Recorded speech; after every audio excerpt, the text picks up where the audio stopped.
Here's an easy breakfast meal prep with 36 grams of protein.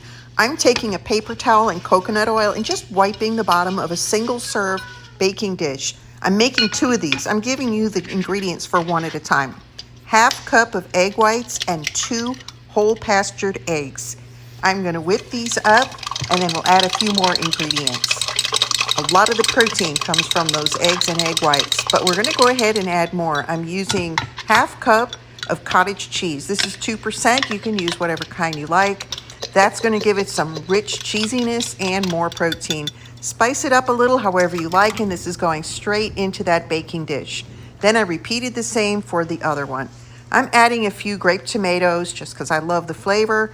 And on top, we're going to put a 1/4 cup of shredded cheese. This is a Mexican blend, any kind will do. 425 degrees for 35 minutes, and they're beautiful and taste great. Reheat during the week for about 1.5 minutes.